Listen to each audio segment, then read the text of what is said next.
Hello, my name is Dr. Richard Lichenstein, and I'm one of the team members presenting today on the Introduction to the Disease Ontology DO Nosology program. As background, I'm a pediatric emergency medicine physician who now is the medical director for the Child Welfare Program in the Department of Human Resources in the state of Maryland.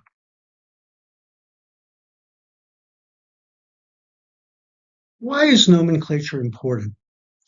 I think the clinical condition of asthma is a good place to think of the DO. It's commonly encountered, and what is emphasized may be different for different people. The implications are important because an inaccurate or imprecise diagnosis or label may lead to suboptimal management.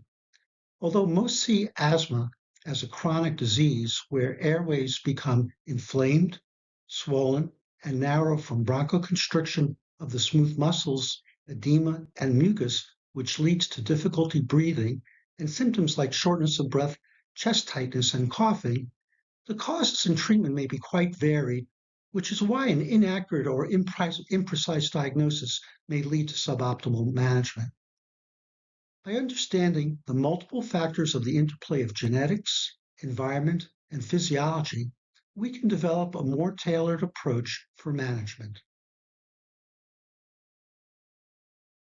The DO team can take a deeper dive into a medical condition and describe a disease driven from multiple factors that are known today, such as genetics, which includes the molecular mechanisms of disease, epigenetics, environmental factors, and other host factors such as age or obesity, which may factor into disease states. Even the social determinants of health, such as social setting and adverse child experiences, may influence the clinical condition. We were able to use the DO for asthma in incorporating this type of framework.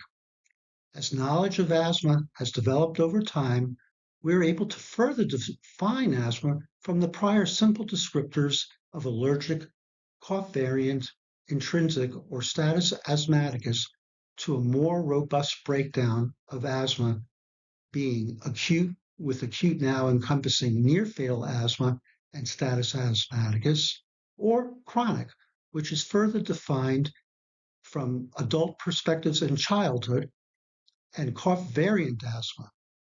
It's further broken down into extrinsic asthma, which now includes the prior category of allergic asthma. Intermittent asthma is a new classification that's added.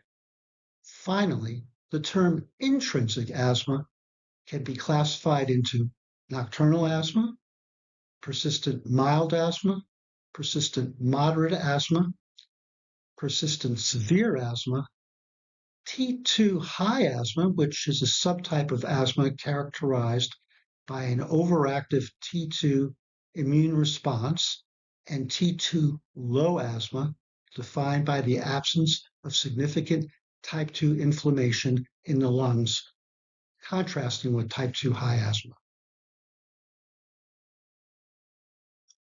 Another example of use of the DO in clinical conditions can be understood for diabetes. Similar to asthma, there have been significant increases in the knowledge of diabetes, which has led to a more clear and accurate classification of prediabetes syndrome as its own specific condition rather than as a subcategory of diabetes mellitus. Diabetic ketoacidosis, which is now classified as metabolic acidosis from an acquired metabolic disease, and mature onset diabetes of the young, which has changed from being subclassified as a genetic disease to a subclassification of glucose metabolism disease and diabetes mellitus.